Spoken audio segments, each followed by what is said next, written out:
სალამი მეთოდის გამომწერებო და თუ არ ხართ გამომწერები მაინც მოგესალმებით, მაგრამ ეს არ იქნება გულიანი სალამი, ეს იქნება ძალიან ისეთი უხასიათო ვალის მოხთვის მიზნით თქმული მისალმება, იმიტომ რომ არხის არ გამოწერა და ამ არხის ყურება, ანუ თუ უყურებთ და არ იწერთ, ეს არის შუა საუკუნეებში მაგის გამო ალბათ სადღაც კოცონზე დაწვის მსგავს სასჯელს მიგისჭიდნენ დიდი ალბათობით, იმიტომ რომ არხი უნდა გამოიწეროთ, მეგობრებო. ეს არის აუცილებელი. ასე დავიწყე ცოტა მელანქოლიურად, მაგრამ ნუ არა უშავს. თუ არ გამოიწერთ, მე მეწყინება და მეტი არაფერი და მე თუ მეწყინა, თქვენ ცხოვრებაში არაფერი არ შეიცვლება, ამით არხი აუცილებლად. გთხოვთ. გეღვეწებით. დეიდებო, ბიძიებო, გამოიწერეთ არხი. თუ მოგეწონებათ ვიდეო, დაალაიქეთ, უпростоად ანუ არხი იმ შემთხვევაში გამოიწერეთ, თუ მოგწონთ ეგ კონტენტი, იმიტომ რომ ძალიან დიდ სტიმულს აძლევს ეს ნებისმიერ კრეატორს, ნებისმიერ იუთუბერს, განსაკუთრებით YouTube-ზე ფასდება რეალურად გამომწერები, ნაკლებად TikTok-ზე და Instagram-ზე, იქ გამომწერები, იმიტომ რომ მარტივად გროვდება, უпростоად TikTok-ის გამომწერები მარტივად გროვდება. ეგრეა სულ უფრო მარტივი ალგორითმია და YouTube-ზე გამოწია ყოველი გამომწერე ახალი ციფრი რო ემატება უყურებ და მიხარია სულ აი ერთიც რო ემატება სულ მიხარია იმიტომ რომ ერთ იმიტომ რომ ცოტა მყავს მეორე იმიტომ რომ გასწორებს რა გამომწერა იმიტომ დასაწყისში ვეკითხავ წინა ვიდეოში გუშინ რაც დღეს რაც დავდე უბრალოდ დასაწყისში არ ვითხოვე გამოწერა ბოლოსკენ ვითხოვე ამიტომ ახლა ისქენი რა ქვია ორმაგად ამოვიღე და კიდევ ერთხელ გეუბნებით არ ვამობ იშვიათად ვამობ ხოლმე, იმიტომ რომ არ მიყვარს, მაგრამ აუცილებელია გამოწერა. კი არა, აუცილებელი მე ვგთხოვთ რომ გამოიწეროთ. თუ მოგწონთ, რა თქმა უნდა, ეს ჩემი კონტენტი, იმიტომ რომ თუ გინდათ რომ ეს კონტენტი გაგრძელდეს, უნდა გამოიწეროთ.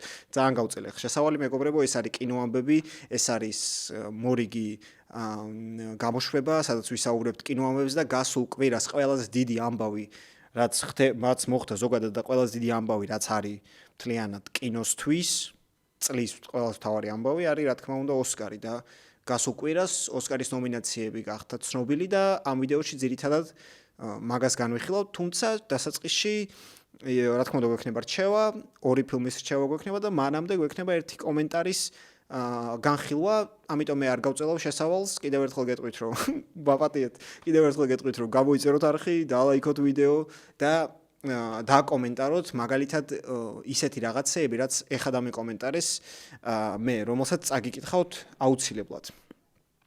მიუხედავად იმისა, რომ კრიტიკა იყო რეალურად ეს კომენტარი ახლა რასაც წაგიკითხავთ. მაინც ძალიან კარგია რა, ანუ წინა ვიდეოზე, სადაც საუბრობ ოქროს გლობუსის ნომინანტებზე და გამარჯვებულებზე, იქ ვისაუბრე სენტიმენტალურ ღირებულებაზე, იოახიმ ტრიერის ფილმზე და ვთქვი, რომ ეს ფილმი არის მეორეხარისხოვანი, ეს ფილმი ამ ფილმში ამ კონკრეტულ თემაზე რაც არის ფილმში გამოყენებული, იმ თემაზე ბევრი ახალი, კი არა საერთოდ არ არის არაფერი ახალი თქმული და მომხმარებელ ფრენკ კასლს არ მოეწონა ჩემი შეფასება ამ ფილმის არ დამეთანხმა და მართალია დაწერა და ანუ სპოილერის გაფრთხილება დაგვიწერა ასევე დიდი კრიტიკა.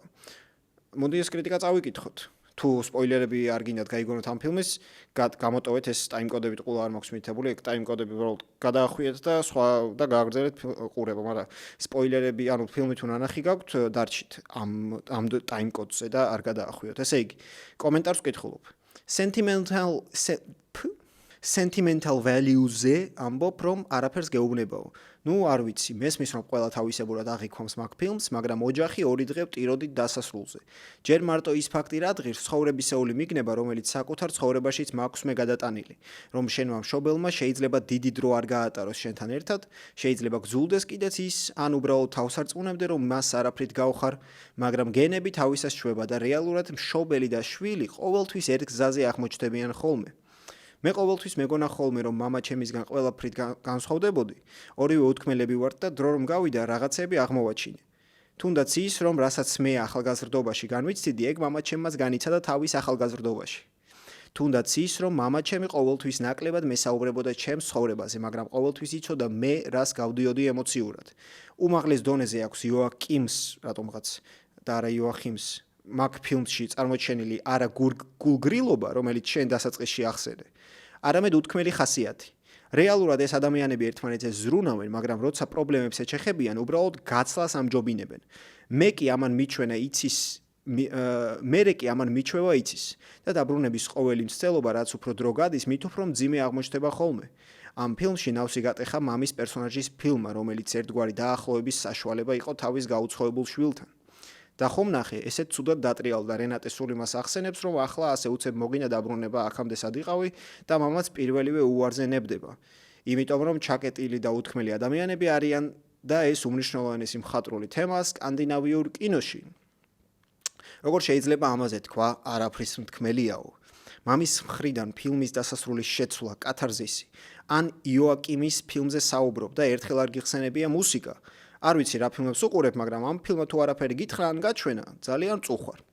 ეს იყო ფრენკ ასლის კომენტარი პირველ რიგში. მინდა ვთქვა, რომ რაც უფრო მეტი მსგავსი კომენტარი იქნება. კიდევ ერთხელ სულ ერთია კრიტიკა, ქება, ოდა, პანეგირიკი, ანუ არ აქვს მნიშვნელობა რა, ანუ ასწორებს პირიქით. ასე ვცვლად ადამიანმა რომ დაწერა რაღაცაში რომ არ მეთანხმება თავისი აზრი გამოხატ დისკუსიაში რომ შევდივართ, ეგ ძალიან მაგარია და რაც უფრო მეტი იქნება ეგეთი და რაც უფრო მეტი იქნება ეგეთი YouTube-ზე, იმიტომ რომ TikTok-ზე არ ვიცი მე TikTok-ზე ხალხი მართლა ვინ რა ადამიანები წერენ არ ვიცი, ანუ YouTube-ზე როგორც წესი მსგავსი კომენტარები იწერება, წესიერად და ყველაფერი და ზდილობის ფარგლებში და კარგი კრიტიკა რაც თავარია რა, ანუ შინაარსობრივი და საქმიანი. უშუალოდ გადავედით პასუხზე, რას უპასუხებდი მე. პირველ რიგში ის რომ მარტო ის ფაქტი რა დღეს რომ ცხოვრებისეული მიგნება, რომელიც საკუთარ ცხოვრებაში მაქვს გადატანილი, რომ შვილები მამების გზას ან მშობლების უბრალოდ გზას იმეორებენ. როგორც ვხვდები ბიჭმა დაწერა, ამიტომ მამაზე ეგეთი ჩაჭერა მაგიტომ აქვს ალბათ. ან უბრალოდ ფილმში რახან შვილის და მამის ამბავი ხდება, მაგრამ იქ პრინციპში გოგოა ფილმში, ხო? ამიტომ გაამახვილა ყურადღება მამაზე, არ ვიცი, ეგ მაგას ნაკლები მნიშვნელობა აქვს. უბრალოდ აი ეს თემა ამ ადამიანმა წარმოაჩინა შვილის და მშობლის საერთო ემოციური პატერნების თემა წარმოაჩინა ისეთი, თქოს იოახიმ ტრიერმა ეგ აღმოაჩინა. ეგ საკითხი და ეს თემა და თითქოს აი ერთ-ერთი პირველია, რომელმაც აი ასე ფოდნოსზე დადო მასობრივი აუდიტორიისთვის თითქოს რა. მაგრამ რეალურად ანუ ეს თემა ის რომ შვილების და მშობლების ცხოვრება ზოგჯერ შვილები მშობლების გავს ემოციურ თავგადასავლებს გადიან. ძალიან არახალია სოფლიო ისტორიაში, კინოში მხოლოდ კი არა, მაგალითად არის ასეთი ისტორია, როცა მამას უწინასწარმეტყველებენ რაღაცას, მამა წინასწარმეტყველებას არ დაეთანხმება და დაისჯება, მას ბედი დასჯის და წინასწარმეტყველება შესრულდება შესაბამისად ამ სასჯელით. შემდეგ მისი შვილი მას ასევე უწინასწარმეტყველებენ რაღაცას, ის არ დაუჯერებს წინასწარმეტყველებას და ყველაფერი მთელი მისი ბედი დატრიალდება ისე, რომ ეს წინასწარმეტყველება აღსრულდება. იცით ახლა რა ისტორიაზე ვსაუბრობ? ეს არის სოფოკლეს ოიდიპოს მეფე, რომელიც დაიწერა ძველი წელთაღრიცხვის მე-6, მე-7 საუკუნეში, ან მე-5-ში, არ ვიცი, ახლა ზუსტად მაგას ვერ გავყო ძველ საბერძნეთში მოკლედ რა, ანუ ეს არის კლასიკების კლასიკა, ძალიან მაგარი პიესა და ასევე ფილმებში არაერთხელ ეკრანიზირებული, ყველაზე პოპულარული ეკრანიზაცია, რა თქმა უნდა, პაზოლინის არის, ძალიან მაგარი. მშვენიერი პაზოლინის საერთოდ ცალკე შეიძლება ვისაუბროთ, რატომაც არა დიდებული რეჟისორი იყო. ხო და ასეთი ძველია ეს თემა და სიამდულეში, ანუ იმის გამინდა რომ ეს ამბავი რომ შვილები იმეორებენ მშობლების გზას, ძალიან გაცვეთილია სოფლიო ისტორიის, სოფლიო კულტურის ისტორიაში. და იოახიმ ტრიერთან ეს რო ხდება და ის არანაირი ახალი პრიზმიდან ამას არ გაჩვენებს, ეს ერთი. ასე რატო ვქენი? ეს ერთი რომ არაფერი ახალი პერსპექტივა აქ არ არის. მეორე ის არის რომ არანაირი პერსონაჟები თითქოს აი სახელმძღვანელოდან აიღო ეს პერსონაჟები, თითქოს ფროიდი რო გადაშალო, ფროიდი ზოგადად კი არა, კონკრეტულად სადაც ფროიდი წერს თუნდაც ოიდიპოსის კომპლექსზე, რომელიც ცოტა სხვა თემაა, მაგრამ მაინც მამების და შვილების ისტორიაზე, სადაც წერს ამ მსგავსებაზე და განსხვავებებზე შვილებსა და მშობლებს შორის, სადაც ის წერს, აი რო გადაშალო პირველივე გვერდებზე ზუსტად იმას წაიკითხავ, რაც იოახიმ ტრიერს აქვს ამ წიგნში, ანუ ფილმში. ამიტომ ვთქვი ზუსტად, რომ ბულვარული ის რომანის დონე უფრო, Pulp Fiction-ი უფრო ვიდრე რაღაც ძალიან წარმოსადეგი და შესანიშნავი ნამუშევარი, იმიტომ რომ არაფერს რეალურად ახალს არ გვთავაზობს და მეტიც ახლა გადავიდეთ მეორე თემაზე. მეტიც მინდოდა მეთქვა, მაგრამ მეორე საკითხზე გადავიდეთ. პირველი ეს არის, რომ რეალურად ეს არ ახალია, ძალიან ძველი თემაა, ძალიან გაცვეთილი თემაა და ამ თემაში თუ რაღაც ახალი, საინტერესო ელემენტი არ შემოგაქვს. მაშინ, ნახვამდის რა, არ არის ეს ძლიერი ნამუშევარი, თუმცა წარმატებული არის, მაგრამ მაგ წარმატებას თავისი მარკეტინგული მიზეზები აქვს, რომელიც პრინციპში მე ეგ ფილმი ნანახი არ მქონდა საერთოდ. კანის ფესტივალზე ელ ფანინგი რო დავინახე და როგორც პიარდებოდა ელ ფანინგი და როგორი ულამაზესიც იყო და როგორი მომხიბვლელიც იყო, თავიდანვე გასაგები იყო, რომ ეს ფილმი ძალიან კარგად დარჩებოდა აუდიტორიის გონებაში, ძალიან კარგად ჩარჩებოდა აუდიტორიის გონებაში. ხო და გადავედით მეორე საკითხზე. ახსენა რომ ფრენკ კასლმა, სახელი და კვარტიცი არ ვიცი ეს აკაუნტის სახელი. ახსენა რომ მოდი წავიკითხავ პირდაპირ ციტატას მოვიყვანო, უფრო კარგი იქნება. უმაღლეს დონეზე აქვს იოაკიმსმა ამ ფილმში წარმოჩენილი არა გულგრილობა, არამედ უთქმელი ხასიათი. და ერთმანეთზე რო ზრუნავენ და პრობლემებსაც შეხებიან, უბრალოდ გაცლას ამჯობინებენ, ბლა ბლა ბლა, ამ ფილმში ნავსი არა, sorry. ვაი, ვერ ვიპოვე. ხო, იმიტომ რომ ჩაკეტილი და უთქმელი ადამიანები არიან და ეს უმნიშვნელოვანესი მხატვრული თემაა სკანდინავიურ კინოში. რა თქმა უნდა, სკანდინავიურ კინო და უთქმელობა და ჩაკეტილობა და სიცივე ერთმანეთის სინონიმებია, რა თქმა უნდა, მაგრამ აბა უყურე ფანი და ალექსანდრეს, აბა ნახე შემოდგომის სონატა, ბერგმანის ფილმოგრაფიას გადახედე. იქ რა თქმა უნდა, პერსონაჟები ერთმანეთს ნაკლებად ელაპარაკებიან, უდაოდ. თუმცა შემოდგომის სონატას ფინალი პირიქითა იმაშვება, რა ქვია, იქ უკვე აფეთქება უკვე ვეღარ იკავებს ლივ ულმანის პერსონაჟი თავს და ფეთქდება და ამბობს ყველაფერს, რაც სათქმელია, რა თქმა უნდა, მაგრამ მანამდე ძალიან უტყვია ყველაფერი და უთქმელი ვერბალურად, ანუ ვერბალიზირებული არ არის ეგ. მაგრამ კინო, როგორ გელაპარაკება, ფანი და ალექსანდრეს შეხედე, ბავშვის სახეს შეხედე, მაშინ როცა მამა მოკვდება და ახალი მამა მოვა და ბავშვის ხასიათის სრულიებას შეხედე, ან თუნდაც კამერა როგორ იცვლება მის მიმართ, როგორ სხვანაირად უყურებს ეს კამერა. სხვანაირ მიზანსცენებშია ბავშვი. ან შემოდგომის სონატაში რამდენი სხვადასხვა კინემატოგრაფიული ხერხია გამოყენებული, რათა მოგიყვეს კინოთი და არა ვერბალურად. მოგიყვეს გოგოს და დედის დამოკიდებულება, თუ როგორ უნდა გოგოს სხვა ცხოვრება და დედამ დიქტატორმა, დედამ როგორ აიძულა, რომ სულ სხვა ცხოვრება ქონოდა, რატომ არის ახლა ის უბედური. ეს ყველაფერი, ეს სიმძიმე, ეს შინაგანი სევდა ჩანს იგრძნობა ამ ფილმში, შემოდგომის სონატაში. ზუსტადაც, ანუ რახან ახსენეთ, რომ სკანდინავიური კინო, ამიტომ გადავედი მე სკანდინავიურ კინოზე. ან თუნდაც ცოტა სხვა თემაა, ცოტა სხვა სამყაროა, მაგრამ აი აკი კაურისმაკის ფილმებშიც არის სიცივე, არის უთქმელობა, მაგრამ არის კინო. ეს არ არის უბრალო სტორიტელინგი აკისთან, ეს არის კინოენა, რომელიც რაღაცებს გიყვება, რაღაცებს გეუბნება, ოღონდ ელაპარაკება შენს არაცნობიერს.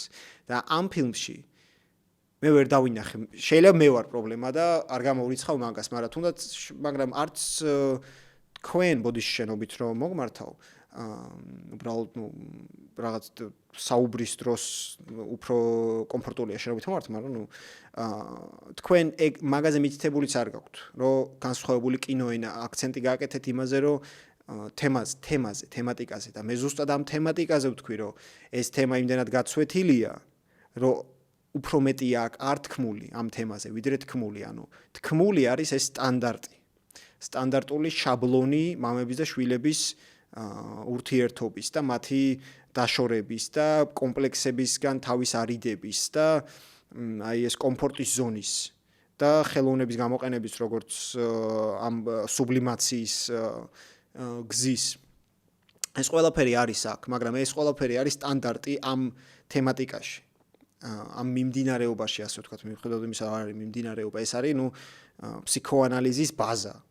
და ამიტომ ვთქვი, რომ უფრო მეტი არის ართქმული, იმიტომ რომ რეალურად ეს თემა გაშლილი არ არის ნაჩვენები ის შიგნით, რაც ამ ხალხს მათი არაცნობიერი გადმოშლილი არ არის.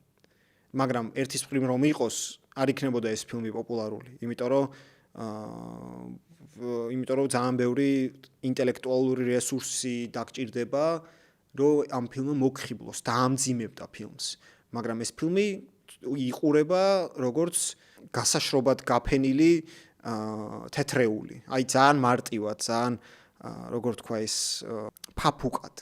არაფერი არ გტვირთავს ამ ფილმში. მიუხედავად იმისა, რომ გეტირება, მაგრამ გეტირება სენტიმენტალურად და არა ეგზისტენციურად. რა რთული ის გავაძრე ახლა. ხო ხვდებით რა, იმედი მიხვდით რას გულისხმობ მე. ხო ხვდებით, ჩემი კრიტიკა ამ ფილმის ეს არის. შემდეგ ახსენეთ ფინალი. სადაც იცვლება და არის კათარზისი. არ ვიცი დამეთანხმებით თუ არა, მაგრამ ჩემი აზრით ეს ფინალი აი როგორ აიცი რთული თემა ეს რაც არის ამ ფილმში. ბოლოს არის აი ვარდისფერი ბანტით შეკრული. და ასე მორთმეული საბოლოოდ. იმიტომ რომ ლამაზი პოსტერია, ლამაზი ხალხი თამაშობს, ეს იოახიმ ტრიერი საყვარელი კაცია, ბოლოს გადაიღო Worst Person in the World და ყველას შეაყვარა თავი და რენატ რენსვიც რა საყვარელი გოგოა, რა ლამაზია, ცოტა მონალიზას სტილის ტიპაჟია. და რატომ უნდა დავამთავროთ ეს კონფლიქტით და ცუდად? როცა შეგიძლია რომ დაამთავროს საყვარლად და ტკბილად, ასიამოვნო ბოლოს მაყურებელს, რომელიც მთელი ფილმი იტანჯება. რატომაც არა. მთელი ფილმის განმავლობაში ამ მამაშვილს არა აქვს ეს ურთიერთობა და უცბად ბრახ და გაიჩითა, როგორც იქნა ეს გაიჩითა ამ სცენას, სადაც თვითკვლელობა უნდა ითამაშა საკუთარი ბებიის თვითკვლელობა უნდა ითამაშა, უცბად შეცვლის ეს კაცი ყველაფერს და სხვა რაღაც ათამაშებს, რომ ამ ქალმა ამ გოგომ რენატ რეინსვის პერსონაჟმა ხელახლა გადაიტანოს ის ემოციები, უბრალოდ ის რენატ რეინსვი თამაშობს ამის დედას და ხელახლა გადაიტანოს ემოციები, ოღონდ ამჯერად სხვანაირი გადაწყვეტილება მიიღოს. აი ყველა ბუტაფორიას გთავაზობს. აი როგორი ფილმში ბოლოს, როგორი ბუტაფორიაცა ის მთელი დეკორაციები უკან ფონზე განსაკუთრებით. აი ისეთ ბუტაფორიას გთავაზობს ბოლოს იოახიმ ტრიერი. ჩემი აზრით, იმიტომ რომ ეგ მსგავსი კონფლიქტები ასე მარტივად, ხელოვნება ეგრე მარტივად ვერ მოარჩენს ვერანაირ ჭრილობას. არ მუშაობს ეგრე. ხელოვნებით განკურნებული ხელოვანები ძალიან ცოტა. მაყურებლები კიდე შეიძლება. კონკრეტულად იმ მომენტში, როცა ისინი უყურებენ ფილმს და განიცდიან კათარზისს და მერე გამოდიან და ისევ იგივენაირები ხდებიან. მაგრამ ხელოვნებს მაგდროსაც თითქმის არასდროს არ აქვთ კათარზისი. ხელოვნება ეგეთი მაგარი თერაპია არ არის, როგორც ამ ფილმშია წარმოჩენილი ფინალში. და ხო, ეს არის ჩემი კრიტიკა, ასე მუსიკაზე გამახვიდეთ ყურადღება, მაგრამ მე ვერ შემომჩნია, ალბათ თქვენ ძალიან გიყვართ იოახიმ ტრიერი, რაც მოსულა განარამე პრობლემა. უბრალოდ მე მუსიკა ამ ფილმში არ დამამახსოვრდა. მიუხედავად იმისა, რომ წელს იყო ფილმები, სადაც მუსიკა და საუნდ დიზაინი განსაკუთრებით ერთი ესპანური ფილმია, სადაც მნიშვნელოვანია და სადაც დაგამახსოვრდება. აქ მე ვერ მომხვდა ყურში განსაკუთრებული მუსიკა, შეიძლება ჩემშია ისევ და ისევ პრობლემა. ხო, ძალიან ბევრი ნომინაცია აქვს ოსკარზე, გასაგებია რატომაც, იმიტომ რომ მთელი ეს სეზონი, კინოსეზონი ხმაურობდა, კანის ფესტივალიდან მოყოლებული ყველას ჯერ ნეონმა ჩაიბარა, რაც მთავარია. ეს უკვე წარმატების საწინდარია, როცა ნეონი მოკიდებს შენს ფილმს ხელს და რაც მთავარია, ძალიან კარგი მსახიობები და ისტორია არის უმარტივესი. ისტორია, ყველას მოხვდება გულზე ეს ისტორია რა. ყველას ვისაც მსგავსი რამ დამართნია და მსგავსი რამ სამწუხაროდ ძალიან ბევრ ადამიანს დამართნია და ამ ფილმმა მე უბრალოდ გაცვეთილი მაქვს ეგ რა, იმდენი ფილმ კონვეერივით რო უყურებ ფილმებს და უკვე სხვა თვალით უყურებ, ეგ მინუსი აქვს ამას რა. ალბათ მაგანაც იმუშავა, რომ ამ ფილმმა ჩემზე ეგეთი რეაქცია არ მოახდინა, როგორც მაგალითად მოახდინა ინგმარ ბერგმანის ფილმებმა მსგავს თემატიკაზე. შემოდგომის სონატას მაგალითს, რომელიც მოვიყვანე ახლა ცოტა სხვა თემაზეა. თუმცა სტრუქტურა იგივეა რა, მშობელი-შვილი იქაც არის. და ფანი და ალექსანდრეც პრინციპში სხვა თემაზეა, თუმცა იგიც ოჯახური დრამაა და იგიც მამაზეა. და იმის მერე ამაზე ასე რეაგირება სენტიმენტალურად მე არ შემიძლია, იმიტომ რომ იმან ისეთ თამასად ამისვა, რომ ამან უკვე აწეული მაქვს მაღლა ძალიან და ეს უბრალოდ ვერ ქაჩავს რა სენტიმენტალური ღირებულება. მაგრამ ანალიზი ხო შემიძლია, ამისგან ხო არ ვარ შეზღუდული და შესაბამისად ასეთი ანალიზი დავდე. ახლა რაც მოვახერხე უბრალოდ ცოტა სუმბურული იყო, იმიტომ რომ ეგეთი სტილი მაქვს მე, რამდენიმე მიკრიტიკებთ TikTok-ზე ჩემს სუმბურულ და თავისუფალ სტილს, როცა შემიძლია რაღაც დეტალი გამომრჩეს, თუმცა ეს არ არის ეგეთი ფორმატი, ეს კინოამბები. არ არის სუფთა ჟურნალისტური და კინოკრიტიკული ფორმატი, აქ არის ნახევრად ჟურნალისტური, ნახევრად კინოკრიტიკული ფორმატი, სადაც პირველ რიგში მე გესაუბრებით როგორც მეგობარი კინომოყვარული და არა როგორც კინოკრიტიკოსი ან კინომცოდნე მით უმეტეს არც კინოჟურნალისტი პრინციპში, მიუხედავად იმისა, რომ კინოჟურნალისტი უფრო მომწონს ვიდრე კინოკრიტიკოსი ან კინომცოდნე. მაინც როგორც მეგობარი კინომოყვარული, რომელიც რაღაც ფილმებს გირჩევს და რაღაც ფილმებზე რაღაც ახალ ამბებზე კინოინდუსტრიაში გესაუბრება, ეგეთი სტილი მაქვს მე შენარჩუნებული და არა უფრო რაღაც აკადემიური. ამიტომ განათლების წყარო ეს არ არის მაგალითად. როგორც მაგალითად მერანის პოდკასტი მერანია, რომელიც აი სუფთა განათლებაზე ორიენტირებული და ძალიან მაგარია რა, ის უბრალოდ ლიტერატურაზეა. ასევე კინოზე არის 1-2 პოდკასტი, განსაკუთრებით ერთი პოდკასტი, რომლის სახელი დამოვიწყდა, მგონი კინოპოდკასტი ეგრე ქვია, ის ბევრად მეტად ცოდნაზე და ცოდნის მიღებაზე ორიენტირებული, ვიდრე რაღაც მსგავს თავისუფალ მონოლოგზე, ჩემ შემთხვევაში მონოლოგზე, მაგრამ ზოგჯერ დიალოგიც მაქვს ხოლმე ერთხელ მქონდა. და ხო, მოკლედ მორჩეთ ამ თემას. ძალიან დიდი მადლობა ამ კომენტარისთვის მართლა. მიუხედავად იმისა, რომ ეხლა ცოტა ორთაბრძოლაში ვიყავით ერთმანეთთან, ინტელექტუალურ ორთაბრძოლაში და ცოტა შევერკინეთ ერთმანეთს, მაინც ძალიან კარგია რა და ძალიან ასწორებს პირიქით, რაც უფრო მეტი საუბარი მექნება თქვენთან.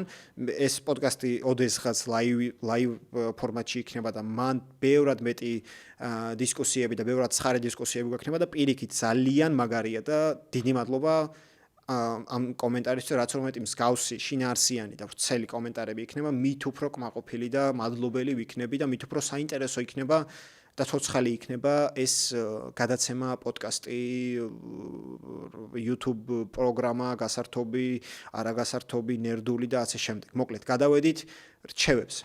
რახან სკანდინავიურ თემატიკაზე ვართ, მოდით დავრჩეთ ამ თემატიკაში და ამჯერად რჩევის სახით დავტოვებ ფილმს თანამედროვე სკანდინავიური და პრინციპში თანამედროვე ევროპული კინოს კლასიკას, ეს არის რუბენ ოსტლუნდის ფორს მაჟორი.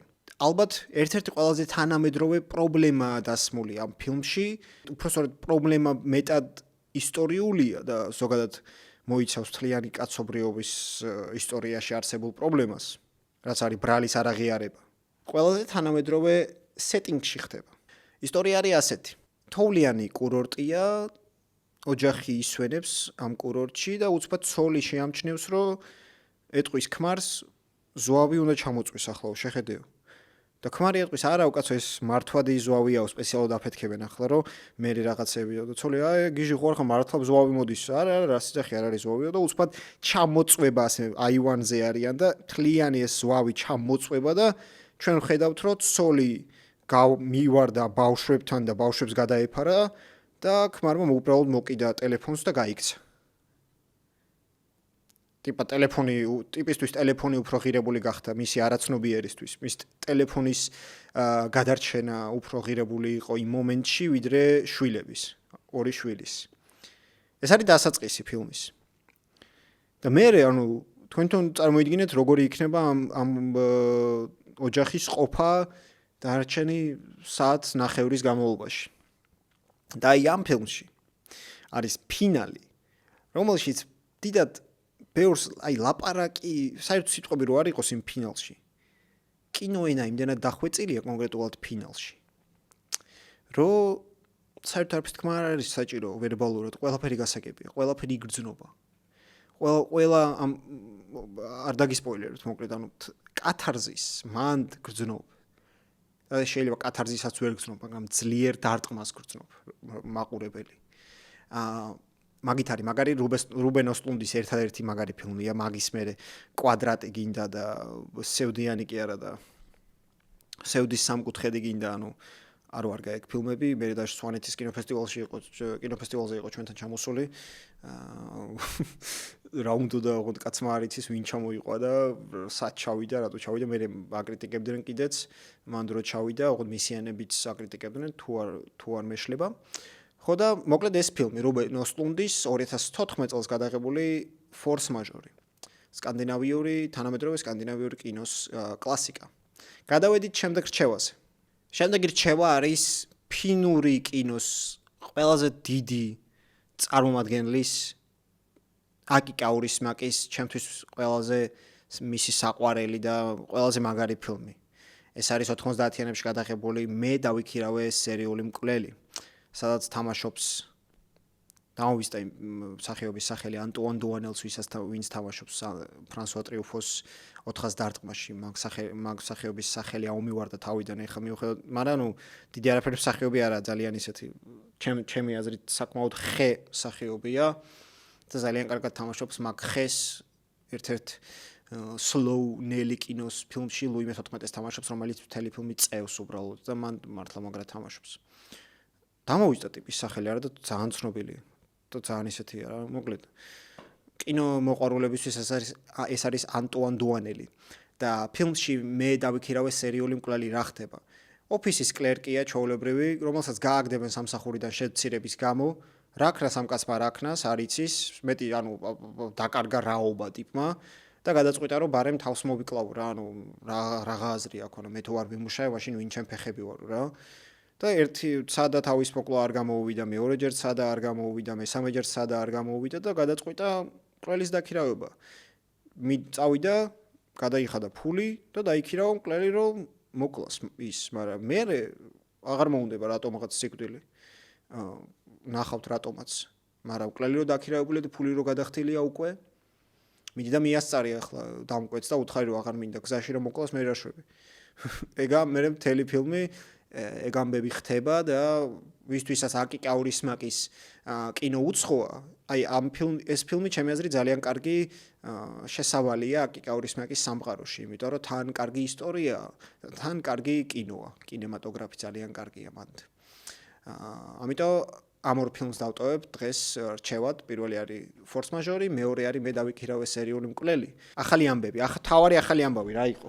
რა იყო ამ კვირაში მთავარი ახალი ამბავი, რა თქმა უნდა, ოსკარები. გადავედით ოსკარის ნომინაციებზე, რა იყო ისეთი, რა იყო სკანდალი, რა გაგვიკვირდა, რა არ გაგვიკვირდა. რა მოხდა, როგორი იყო წელი კინოში, ოქროს გლობუსის გამოშვებაში, სერიაში ვისაუბრე, რომ კარგი წელი იყო და პრინციპში ოსკარზეც დადასტურდა, რომ კარგი წელია. იცით რატო? იმიტომ რომ საუკეთესო სურათის ნომინაციებს ჩამოგითვლით ახლა. ოსკარის ნომინანტები საუკეთესო სურათზე. ბუგონია, ფრანკენშტეინი, ყურადღება, F1, ჰამნეტი, მარტი სუპრიმი, ბრძოლის შემდეგ, საიდუმლო აგენტი, სენტიმენტალური ღირებულება, სინერსი და Train Dreams, მატარებლის სიზმრები. ყველაზე დიდი მოულოდნელობა იყო F1, იმიტომ რომ გასაგებია ბევრი ფული შეაგროვა 600 მილიონი და ტოპ-10-ში შევიდა გაყიდვების და თან ორიგინალური სპორტული ფილმია, ну ორიგინალური იგულისხმება, რომ ხო, ორიგინალური ფილმია და გასაგებია, მაგრამ არავინ არ ელოდა, რომ ეს მოხდებოდა საუკეთესო სურათის ნომინაციაში. დანარჩენი ყველა ლოგიკურია, ყველა გასაგებია, რატომ მოხდა, ანუ არც ერთი არ არის ახალი ამბავი. ასევე სინერსმა მიიღო 16 ნომინაცია, ეს უკვე გეცოდინებათ. და რითიც დაამყარა რეკორდი, ყველა ამბობდა რომ ტიტანიკი, მაგრამ ანუ ტიტანიკთან ერთად ტიტანიკამდე ჯერ ერთი 50-იანების უმაგრესი ფილმი, ყველაფერი ევას შესახებ, მაგ ფილმს აქვს 13 ნომინაცია, ასევე La La Land-ს აქვს 13 ნომინაცია და ტიტანიკს ხო 13 აქვს და აქვს. და ახლა გვაქვს სინერსი 16 ნომინაციით. ეს შეგვიძლია ავხსნათ შემდეგნაირად. თუ რატო მიიღო სინერსმა ამდენი ნომინაცია. კინოს ეხა კინოინდუსტრიაში არის ორიგინალური ფილმების პრობლემა. კინოინდუსტრიას უბრალოდ იმდენი სიკველები, ფრანშიზები, ბიოგრაფიული ფილმები, ამომივარდა თავიდან ახლა. ხო, ადაპტაციები, რიმეიქები, ანუ ეს არის მოდაში და ყველაზე მეტ box office ასეთი ფილმები წერენ. და უცბად გაიჩიტა Sinners-ი, რაიან კუგლერის ფილმი, რომელიც აბსოლუტურად ორიგინალური სიუჟეტია, გასაგებია ისტორიულ რეალობაში ხდება, მაგრამ არაფრის ადაპტაცია, არაფრის სიკველი, არანაირი რაღაც რიმეიქი არ არის, ორიგინალური სიუჟეტია, რომელშიც პროდაქშენში დაიხარჯა 100 მილიონამდე და 60 მილიონი დაიხარჯა მარკეტინგში. ჯამში 160 მილიონი და ხოლო შეაგროვა 300 მილიონამდე, ანუ ძალიან წარმატებულია რეალურად. ეს პროექტი და თან ორიგინალურია, მაგით არის ღირებული, ანუ ორიგინალური ამბავია რა და ამით დაიმსახურა დიდი პატივისცემა რეალურად ამერიკის კინოაკადემიისგან. ეს ერთი, მეორე. ფილმი არის ამერიკაზე. ფილმი არის ამერიკის ისტორიის სამ ნაწილს, სამ ელემენტზე, სამ მნიშვნელოვან ელემენტზე. პირველი, ამერიკული მუსიკა, რობერტ ჯონსონი, პაქტი ეშმაკთან, გარიგება, რო ეშმაკი შემხვდა გზაჯვარედინზეო და ველაპარაკეო და რაღაცები დაუთმეო და მასთან მოვაწერე ხელი მის კონტრაქტსო, რობერტ ჯონსონი ითვლება ბლუზის, როკის, ჯაზის, ყველაფრის მამად რეალურად ეს მუსიკოსი და მისი გავლენა ამ ფილმზე იგრძნობა და მისი ისტორია ამ ფილმზე ძალიან იგრძნობა, თუნდაც ის ეშმაკთან გარიგება, თუნდაც თვითონ რობერტ ჯონსონი როგორც ასეთი ეს ამერიკული ისტორია, ამერიკული მუსიკის ისტორია. შემდეგ ჯიმ კროუ და ამერიკელი შავკანიანების ისტორია, რაც გამოიხატება იმაში, რომ მოქმედება ხდება ყველა შავკანიანია, ბარი, რომელსაც გახსნიან ისინი შავკანიანების არის და მაგ ისტორიულ რეალობაში ხდება მოქმედება. ეს ორი ძალიან მნიშვნელოვანია. ასევე მესამე მომენტი არის ირლანდიელები, ის რომ ირლანდიელებს ძალიან დიდი გავლენა აქვთ ზოგადად ამერიკის ისტორიაზე, ხო, მოგეხსენებათ ისინი ემიგრაციით, ისინი გადავიდნენ ირლანდიაში შიმშილი იყო, ყოველ შემთხვევაში ეგრეა ცნობილი როგორც ირლანდიაში შიმშილი და მარტო კარტოფილს ჭამდნენ და ეგეთი თემები, მაგრამ ამ დეტალებში არ შევალ, წავიდნენ ამერიკაში 19 საუკუნეში და დიდი გავლენა იქონიეს რეალურად ირლანდიურმა დიასპორამ ამერიკის ისტორიაზე. ამიტომ აი ეს ყველაფერი ის რომ ეს ფილმი თავიდან ბოლომდე ტრიალებს ამერიკულ კულტურაზე, ასევე ამის გამოც დაიმსახურა მან ამერიკის კინოაკადემიისგან ასეთი პატივისცემა.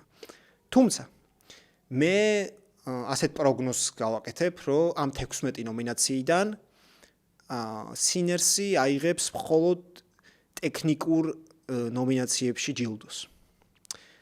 მე ეგრე ვფიქრობ და იცით რატო? დანარჩენი ფილმები, მისი კონკურენტები, იქნება ეს ჰამნეტი, იქნება ეს ბრძოლა-ბრძოლის შემდეგ, მეტად უნივერსალურები არიან, ვიდრე Sinners-ი. Sinners-ი არის ჰორორი. აი, ძალიან ისეთი ჟანრული, სუპერ ჟანრული ჰორორი. ამიტომ მას საუკეთესო სურათზე თვლი რომ შანსი არ აქვს. მსახიობებზეც არ მგონია.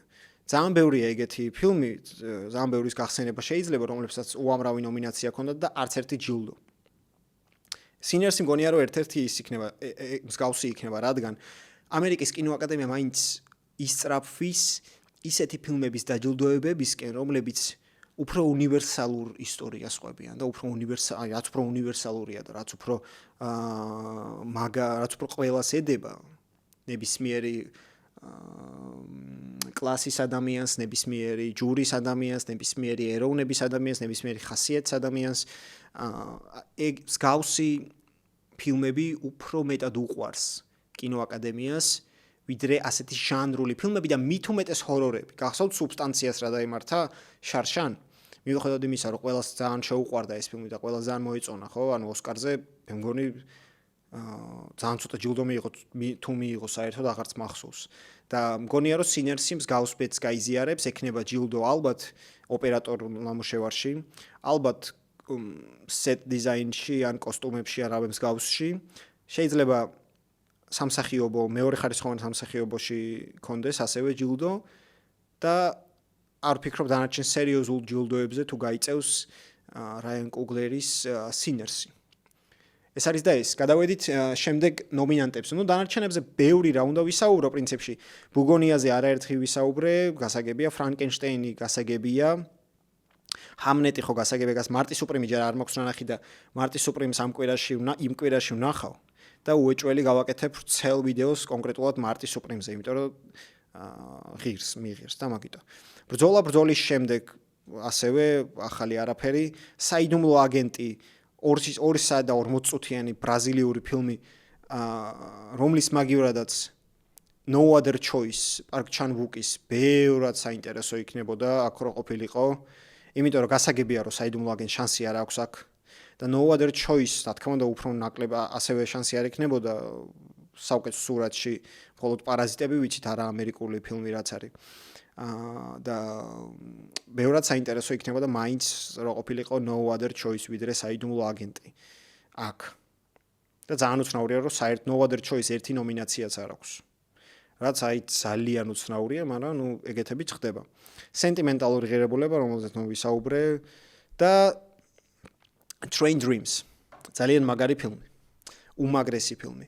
მიუხედავად იმისა, რომ ვიწრო ფორმატირება აქვს, 32 მმ-იანი კამერით არის გადაღებული და ვიწრო ფორმატირება აქვს და უბრალოდ ეგეთ კამერით შეიძლება არ არის გადაღებული, მაგრამ მსგავსი ფორმატირება აქვს, რაც არ მიყვარს მე, მაგრამ ისტორია რაც არის მანდ მოყოლილი და როგორი კინოენაც არის. ძალიან გავს ტერენს მალიკის კინოს, სადაც რთული სიტყვა უნდა გამოვიყენო ახლა, სადაც პერსონაჟის ონტოლოგია, მისი ყოფა. ხო შემიძლია ხო ონტოლოგია არ მეთქო, მაგრამ სადღაც მაინც ხო უნდა გამოვიყენო ეს სიტყვა. სადაც პერსონაჟის ყოფა ისე ასახული, თითქოს პერსონაჟი და სამყარო. არის რაღაც თანაცხოვრება, არის ამ ორის ნაჩვენები. ამ ფილმში ეს არის. ამ ფილმში სამყარო არინდობს თავარ პერსონაჟს და ვინ არის თავარი პერსონაჟი? თავარი პერსონაჟი არის მე-20 საუკუნის დასაწყისში მცხოვრები ამერიკელი თუ მე-19 საუკუნეში მცხოვრები ამერიკელი, რომელიც ხის მჭრელია, რომელიც ცოტა მარტოსული ტიპია, ცოტა დეპრესიული ტიპია და ეძებს ცხოვრებაში რაღაც პატარ-პატარა სიხარულს. თუმცა მთელი ფილმის განმავლობაში გაწყვეტილია სამყაროსგან და ჭიდრო კავშირს რეალურ სამყაროსთან ვერ პოულობს. და ასევე ვერ პოულობს პასუხებს იმ კითხვებზე, რომლებიც უჩნდება თავის ცხოვრების განმავლობაში. ეს არის ძალიან ლამაზი და ძალიან დახვეწილი ფილმი, ვისაც ტერენს მალიკი გიყვართ. თვითონ ამ ფილმის რეჟისორმაც არაერთხელ ახსენა, რომ ტერენს მალიკი ჩემთვის ძალიან მნიშვნელოვანი იყო, ძალიან დიდი გავლენა იყო. ასევე ეს არის ადაპტაცია მოთხრობის, რომელზეც წერენ, რომელიც არ მაქვს წაკითხული, მაგრამ მასზე წერენ, რომ ჰემინგუეის გავლენა ეტყობაო. ალბათ იგულისხმება მოხუცი და ზღვა. თუმცა ფილმის ყურების დროს მე უფრო ფოლკნერის გავლენა დავინახე. მე უფრო სული რომ ამომდიოდა უფრო დავინახე ამ ფილმში, ვიდრე მოხუცი და ზღვა, მიუხედავად იმისა, რომ ეს ფილმი მარტოობაზეა. მე მაინც სიმბოლოებით და პერსპექტივით უფრო ფოლკნერი იყო ჩემთვის ეს ფილმი ვიდრე ჰემინგუეი. ძალიან საინტერესო, ძალიან მაგარი ფილმი. აუცილებლად უყურეთ მათ, ვისაც გიყვართ ტერენს მალიკი, ვისაც გიყვართ ეს ფილმი მაგალითად Days of Heaven ან Badlands-ი, აუცილებლად ნახეთ. ძალიან მაგარია და ფართო ფორმატირებაში ყოფილიყო ბევრად მაგარი იქნებოდა. მაგრამ რაც არის. შემდეგი, საუკეთესო მსახიობი: ტიმოტი შალამე, დიკაპრიო, იტან ჰოუკი, მაიკლ ბი ჯორდანი, ვაგნერ მოურ. სულ ყველაზე ვილაპარაკე იტან ჰოუკის გარდა, Blue Moon.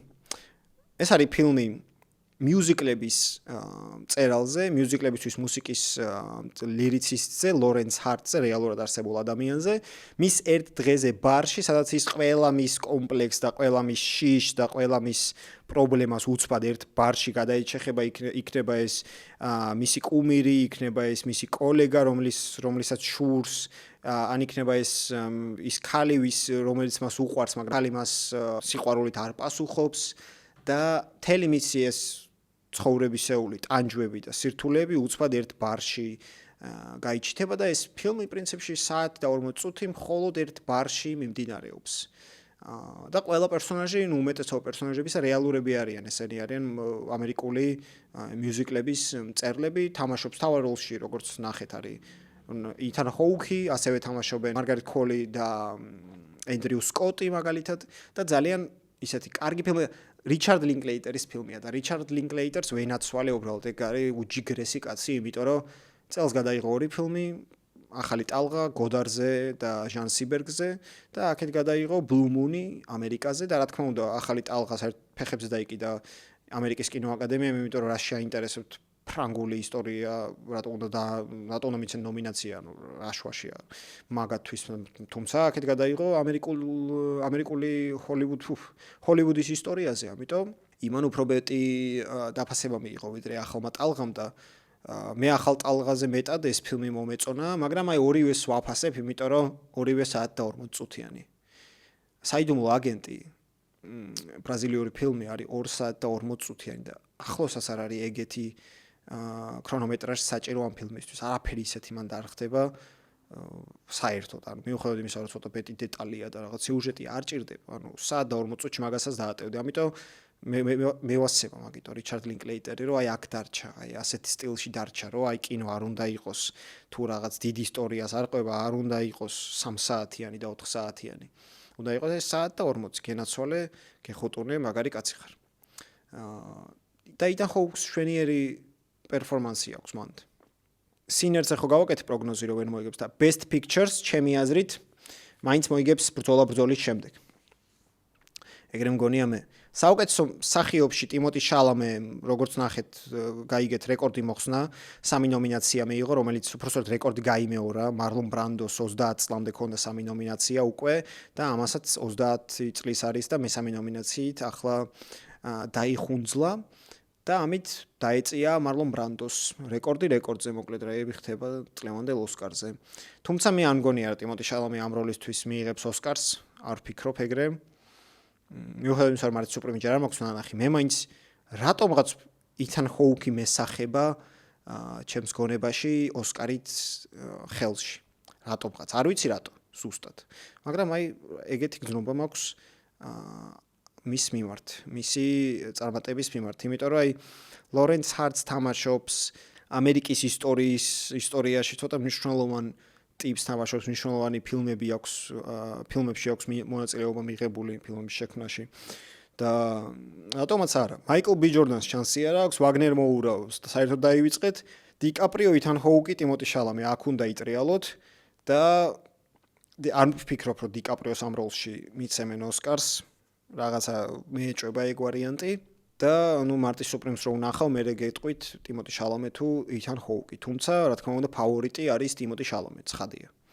საუკეთესო ქალი მსახიობი, ჯესი ბაკლი, ჰამლეტისთვის, როუზ ბერნი, If I Had Legs I Would Kick You, კეით ჰადსონი, Song Song Blue, რენატ რეინსვი, სენტიმენტალური ღირებულება, ემა სტოუნი, ბუგონია.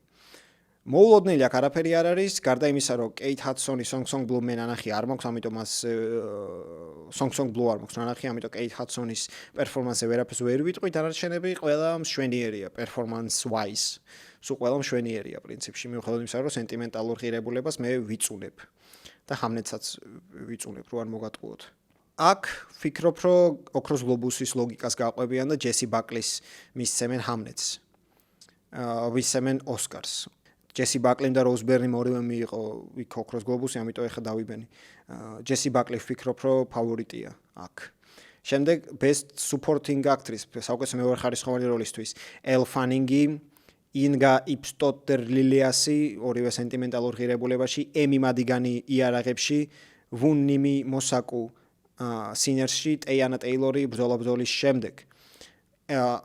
ემი მადიგანის ნომინაცია არის ერთადერთი ნომინაცია, რომელიც იარაღება მიიღო ზაკ კრეგერის ფილმმა, რომელმაც 30 მილიონით 100 მეტი მილიონი გააკეთა და ფილმი, რომელიც ორიგინალურ სიუჟეტზეა დაყრდნობილი, საერთოდ არ მიიღო არანაირ ნომინაციას სცენარისთვის, არამედ მიიღო ამ ემი მადიგანმა თუ მედგანმა ამ როლისთვის და მაგ პერსონაჟს სიკველს აპირებენ, როგორც მოგიყევით ადრე იარაღების გაგრძელებას აპირებენ და ეს იქნება ამ ემი მედგანის პერსონაჟის ისტორიაზე. სიკველი, ამიტომ ძალიან დიდი სიყვარული დაიმსახურა ამ პერსონაჟს, მიუხედავად იმისა, რომ მე საერთოდ არ მომხიბლა, ვერაფერი ვერ დავინახე ამ ფილმში. შემდეგ საუკეთესო მეორეხარისხოვანი კაცი მსახიობი, ბენისიო დელ ტორო, ჯეიკობ ელორდი, დელროი ლინდო, შონ პენი, სტელარ სკარსგარდი. ხო, ზემოთ ქალებში, მეორე ხარისხოვან ქალებში ვფიქრობ, რომ ოსკარს მიიღებს არ ვიცი ვინ, მართლა.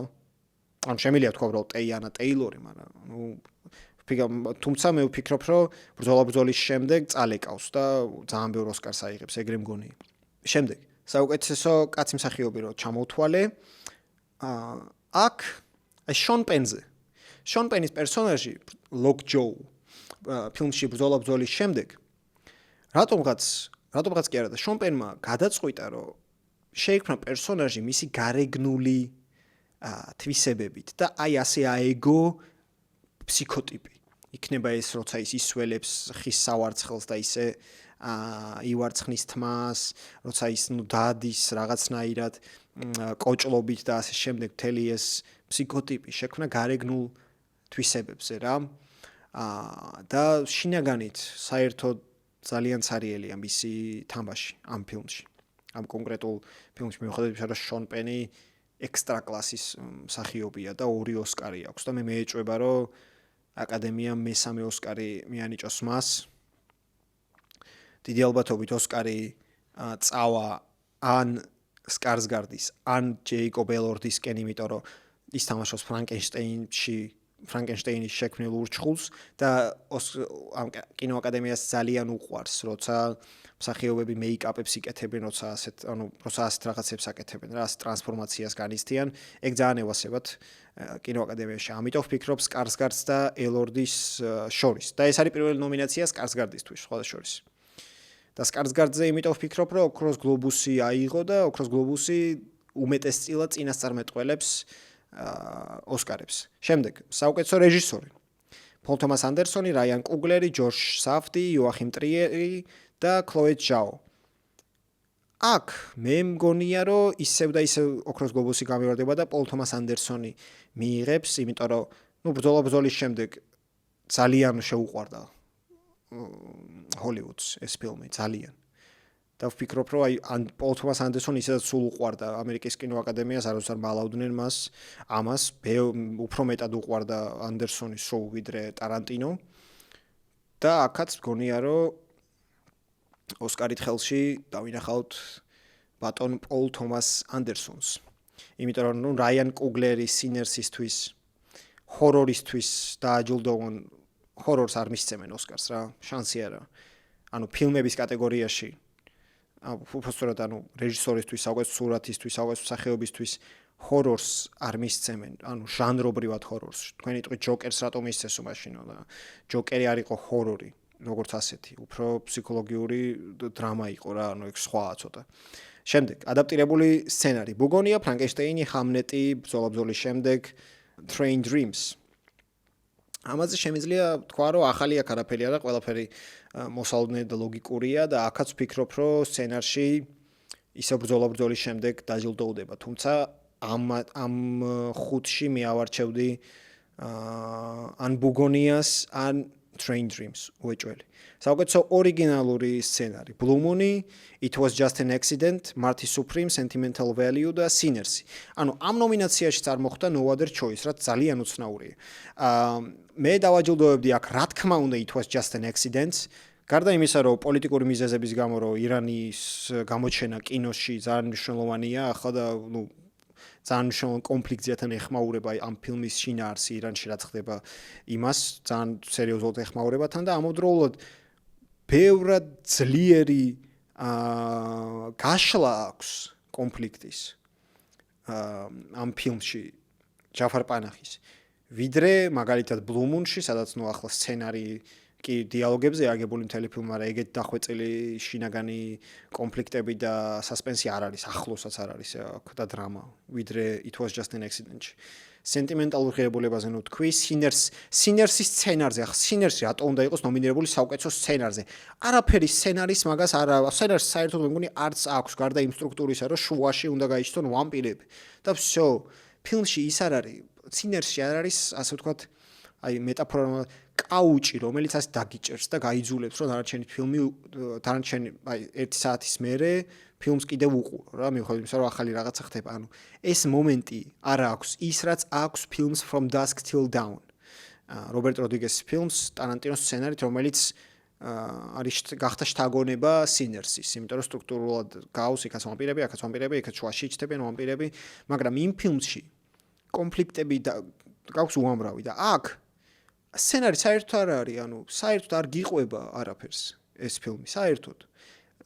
გარდა იმისა, რომ კაი, ვამპირები ცოტა სხვანაირად გვესახება აქ, ფინალში სპოილერია, რომ ვამპირმა შესთავაზა იმ კაცს, დამოვიწყა სახელი, რომ ჩვენ კაი ხალხი ვართ, ჩვენ ახლა ვამპირად გადაგაქცევთ და შენ უკვდავი იქნებიო, რა მაგარია და მერე შეხვდებიან ერთმანეთს და ეს დაბერებულია და ეს ახალგაზრდაა და ვაუ, და всё, ესა.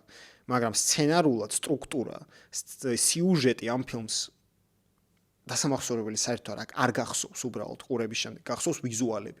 ამიტომ ძალიან გამიკვირდა ორიგინალური სცენარში რომ მიიღო ოსკარი, ნომინაცია, თუმცა ოსკარს ვერ მიიღებს. საუკეთესო მუსიკა არ მაინტერესებს, ეს გამოვტოვებ თქვენის ნებართვით, საუკეთესო კომპოზიცია, საუკეთესო საუნდტრეკი უბრალოდ ბუგონია, ფრანკენშტეინი, ჰამლეტი, ბრძოლის შემდეგ სინერსი, აქ შეიძლება სინერსმა მიიღოს ნამდვილად.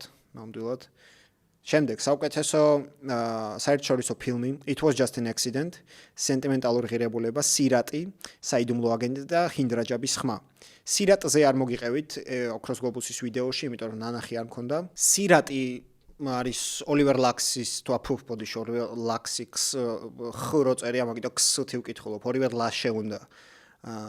ეგ წარმოითქმის მისი სახელი ოლივერ ლაშე, რომელიც ესპანელი რეჟისორია, მან გადაიღო ფილმი კაცზე, რომელიც თავის შვილთან ერთად ეძებს თავის მეორე შვილს, რომელიც დაიკარგა რეივებში, რომლების ტარდება კუნძულზე, უდაბნოში, მოროკოს ერთ-ერთ უდაბნოში და ის მიდის მოროკოში, რათა იპოვოს თავისი დაკარგული ქალიშვილი და ამ დროს რეივიდან რეივებზე დაძრწის ეს კაცი თავის შვილთან ერთად ეძებს თავის გოგოს ქალიშვილს, ამ დროს გაიჩნდება ჯარი, ჯგუფი და ეტყვიან რომ წადით ევაკუაცია საჭირო ხალხო, წადით აქედან რაღაც ცუდი რაღაცეები ხდება და ესენი წავლენ, მაგრამ მერე გადაუხვევენ და გააგრძელებენ ძებნას და მერე ცუდი რაღაცეები ხდება შესაბამისად. ფილმს არ აქვს შანსი ოსკარზე არანაირი, უბრალოდ მარტო იმით მოგიყევით ახლა ცალკე, იმიტომ რომ არ მქონდა ამ ფილმზე ნასაუბრები და მინდა რომ ყველაფერს მეტნაკლებად მოვედო. ფილმს არ აქვს შანსი ოსკარზე დასასრულის გამო, ოსკარს არ უყვარს ეგეთი დასასრულები, რაც ძალიან უყვარს ევროპულ კინოს, რომელიც არაფერს არ გეუბნება, უბრალოდ უფრო სამედიტაციო ფინალი რომ არის, უფრო ვიდრე საკათარზისო ფინალი. ეგეთი ფინალები არ უყვარს ამერიკის კინოაკადემიას. შემდეგ ანიმაციები, რომელიც ზუსტად ამეორებს ოქროს გლობუსს, არკო, ელიო, K-pop, Demon Hunters-ი, Little Amelie or the Character of Rain და Zootopia 2. აქედან მარტო ნანახი მაქვს Zootopia 2, ამიტომ არ ვისაუბრებ. საუკეთესო დოკუმენტური გამოვტოვოთ, ეს არ ვიცი, არ ვარ ძლიერი მაგაში, ამიტომ ტრაკის თამაშს არ დავიწყებ, რაც არ ვიცი. საუკეთესო კოსტუმ დიზაინი. ავატარი, ფრანკენშტეინი, ჰამლეტი, მარტი სუპრემი, სინერსი. აქ სინერს აქვს შანსი, ავატარზე რავი. ავატარია რა, ახალი მანდ არაფერი არ იყო ავატარში, რაც მეორე ავატარში და პირველ ავატარში არ იყო. პრინციპი პირველ ავატარში ან მეორე ავატარშიც არ იყო. ისეთი რამე ახალი არ ყოფილა მესამე ავატარში კოსტუმების კუთხით და არ მგონია რომ ოსკარი მისცენ. ფრანკენშტეინზე შეიძლება, მაგრამ მე უფრო სინერსი მგონია, აქ სინერს აქ მისცემენ შანსს რომ გამოიჩინოს თავი. საუკეთესო მეიკაპი, ფრანკენშტეინი, კოკუხო, რომელიც არ მაქვს ნანახი, სინერსი, The Smashing Machine და Ugly Stepsister. Smashing Machine-ზე ცალკე მინდა ვისაუბრო. უბრალოდ ფილმი არის წარმოუდგენლად მოსაწყენი, წარმოუდგენლად ცუდი შედეგი და box office-ში და მაგიტო დვეინ ჯონსონს არ ეღირსა ნომინაცია ოსკარზე საუკეთესო მსახიობის კატეგორიაში. ამიტომ არ ეღირსა მარტო. თუმცა მისი პერფორმანსი საკმაოდ ისეთი ღირსეული იყო. ისევ და ისევ თვითონ მსახიობიდან გამომდინარე, რა მოლოდინი შეიძლება გქონდეს მაგ მსახიობისგან. ყველაფერი კარგად გააკეთა, გამართულად იმუშავა, მაგრამ ფილმ არ იმუშავა გამართულად და ეგაა პრობლემა. ამ წელს მეორე საფტიმ უფრო გაამართლა, ვიდრე ამ საფტიმ, რომელმაც გადაიღო The Smashing Machine.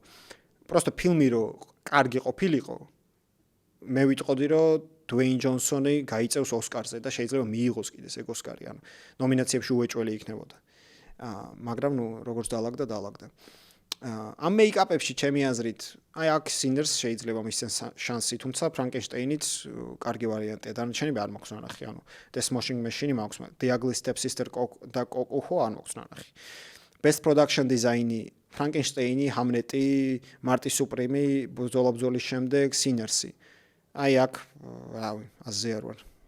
Production Design საუკეთესო დიზაინი სად შეიძლება იყოს. ახლა Marty Supreme-ში რა დიზაინი უნდა იყოს ეგეთი სასწაული. Hamlet-შიც ახლა ძალიან ბანალური, არაფრით გამორჩეული დიზაინი. Frankenstein-ის შვენიერი დიზაინი აქვს, შვენიერი. Sinners-საც შვენიერი production design-ი და ამ ორ შორის გატყდება უეჭველი. ამ ორ შორის განაწილდება აბსგაუსი ტექნიკური ჯილდოები. საუკეთესო ხმა, აქ სირატს აქვს შანსი, ნამდვილად. სირატი არის ის ფილმი, რომელსაც ძალიან დახვეწილი ხმა აქვს, თუმცა მაინც ვფიქრობ, რომ efforts შეიძლება მისცენ. იმიტომ რომ ეგეთ გული მიგზნობს ეგრე, მაინც მანქანებზია და მაინც კარგადაა იქ ხმა რეალურად. ანუ ხმაზე ოსკარი რაში მაინტერესებს. საუკეთესო მონტაჟი Formula 1, Marty Supreme, ბრძოლის შემდეგ, სენტიმენტალური ღირებულება, Sinners-ი. ახლა მონტაჟით არც ერთი არ გამოირჩევა, რაღაც სასწაული მონტაჟი არც ერთგან არ ყოფილა. ამიტომ ნებისმიერ შეიძლება მისცენ, მაინც ვფიქრობ, რომ ბრძოლის შემდეგ მისცემენ აქ ოსკარს, იმიტომ რომ მე ვფიქრ, მაინც ძალიან ბევრ ოსკარს აიღებს, არწმუნებული ვარ. ეგრე დაალაგდება, სულ ეგრე ლაგდება, რომ პოლიტიკურად გამართული ფილმები ძალიან ბევრ ოსკარებს იღებენ. ან ყოველ შემთხვევაში თუ კარგი მარკეტინგი აქვს, თუ კარგი პროდიუსერის ხელში ჩავარდა, სულ ეგრეა. ეგრე იყო, პოლიტიკურად გამართული ის არ ყოფილა, მაგრამ ანორა ეგრე იყო რა მაგალითად. საუკეთესო ოპერატორული ნამუშევარი Frankenstein-ი, Marty Supreme, ბრძოლის შემდეგ, Sinners-ი და Train Dreams-ი. ხო, რა დამემართა არ ვიცი. ჩემ ხმაზე არა უშავს, დავიღალე ცოტა, იმიტომ რომ ძალიან დიხანია ვწერ. Frankenstein-ი. ანუ უდაოდ. მაგრამ Train Dreams არანაკლები აქვს. Train Dreams-ი გაუწევს წინააღმდეგობას. მოდით ვიტყვი, რომ აი საუკეთესო ოპერატორულ ნამუშევარს მიიღებს ფილმი Train Dreams-ი. თუმცა Joel Edgerton-ი თავარი მსახიობი იმსახურებდა აქ ნომინაციას, მაგრამ არ მისცეს ამ დამპლებმა. საუკეთესო ვიზუალური ეფექტები. Avatar-ი, F1, იურიული სამყარო, Rebirth-ი, გადადაბადება, ხელახლა დაბადება. გადადაბადება. Sinners-ი და Lost Bus. Lost Bus რა არის ვაფშე, აზზე არ ვარ, არ მინახავს და დანარჩენები დამნიშნულობა აქვს, ანუ Sinners-ი, აქ ისევ Sinners-ი ალბათ. ანუ Avatar-ი. Who cares? შემდეგ short ფილმები არ მაინტერესებს და მერე casting-ი. ხო, რა უცნაურია. სენტიმენტალურმა ღირებულებამ მიიღო 4 ნომინაცია სამსახიობო კატეგორიებში და casting-ის კატეგორიაში არ მიიღო. ეს შეიძლება იმით აიხსნას, რომ მან ცოტა მსახიობია, არ არის მანდ ამის დიდი ანსამბლი მსახიობების, ამიტომ რაღაც casting-ში ვინც აძლევს ხმას casting მენეჯერებმა არ შეაფასეს ეგრე კარგად. როგორც მსახიობებმა შეაფასეს. და დანარჩენი Hamlet-ი, Marty Supreme, ბრძოლის შემდეგ, Sinners და საიდუმლო აგენტი. ხო, რო წარმოვიდგინო ანსამბლად კასტი, ძალიან დიდი რაოდენობის მსახიობები და როგორ კარგადაა გაკეთებული, მართლაც Sinners-ი იმსახურებს აქ. ბრძოლის შემდეგ არ ამგონ არ ვთვლი ეგრე. Marty Supreme-ზე ვერ გეტყვით. Hamlet-ი დიდი არაფერი. და საიდუმლო აგენტი კაი, მაგმხრე. მაგრამ Sinners-მა უფრო დასამახსოვრებელი მეორე ხარისხოვანი ტიპაჟები გვაჩვენა, ვიდრე დანარჩენება. ეს არის და ეს მეგობრებო, დიდი გამოვიდა საბოლოოდ, ყოველ შემთხვევაში ახლა რასაც ვხედავ, მაგრამ ძალიან ბევრი მოიჭრება, იმიტომ რომ რეალურად ოსკარზე ვრცელი და კარგი ვიდეო მინდა გავაკეთო, როცა ეს დაჯილდოებები იქნება და მაშინ უფრო საინტერესო იქნება. პროგნოზების გაკეთება ოსკარზე ისეთ თემაა რა, ანუ სპორტზე უფრო გააკეთებ პროგნოზებს, იმიტომ რომ სპორტი მაინც დაპირისპირებაა და სპორტში გამარჯვებული ბევრად უფრო მნიშვნელოვანია, ვიდრე ოსკარზე გამარჯვებული. ამიტომ მე პროგნოზების და მსგავსი რაღაცების არ ვჯერამ ხოლმე ეგრე ფესტივალებზე და პრემიებზე. ამიტომ ცოტა სუმბურული კინოამბები გამოვიდა, მაგრამ ეს იყო კვირის მთავარი ამბავი ოსკარი. ამიტომ მე დაგემშვიდობებით ამჯერად არ ვიცი საბოლოოდ ვიდეო რამ ხელა გამოვა, მაგრამ ნუ გუშინ ხო დავდე Marvel-ზე 20 წუთიანი, ამიტომ ჩემი საქმე გავაკეთე. ეგრე ვუყურებ მე ამ პოდკასტს, რომ ლიჟბი გავაკეთო, არა. ეს არის აბსოლუტური ტყუილი, პირიქით, მე ამ პოდკასტს ვუყურებ, რომ კარგად გავაკეთო. და მე ახლა მუშაობ სხვა სამსახურში full time და იქიდან რომ წამოვალ 13 თებერვალს მოვდივარ, შეიძლება ადრეც წამოვიდე. თუდად მოქცევა გააგრძელეს. იქიდან რომ წამოვალ ისე შევბერავ YouTube-ს, ისეთ კინო კონტენტს დავდებ, რომ წავლეკავ YouTube-ს, ცეცხლი წაიკიდება YouTube-ს ჩემი კონტენტით, დამერწმუნეთ მეგობრებო, მე უკვე ვეღარ გამაჩერებს ვერავინ. ამიტომ დღეს დაგემშვიდობებით. თუ თქვენთან დღეა, მშვიდობიანი დღე. თუ თქვენთან საღამოა, მშვიდობიანი საღამო. თუ თქვენთან ღამეა, ძილს აპირებთ. ტკბილი ძილი. დაგესიზმროთ ყველაფერი ის, რაც შემდეგ აგიხდებათ რეალობაში. ყველაფერი კარგი, რა თქმა უნდა, ცუდად თუ დაგესიზმროთ, ჯვარი გწერიათ, ანუ ყველაფერი არ ახსრულდება, ანუ რეალობაში არ მოხდება, ეს უბრალოდ თქვენი ტვინი ასე სუბლიმირებს და ისვენებს და ასე ცდილობს განდევნოს ის ცუდი და კომპლექსები სიზმრის სახით გადახარშოს. ნუ ინერვიულებთ მაგაზე. აბა თქვენ იცით, კარგად. Peace out.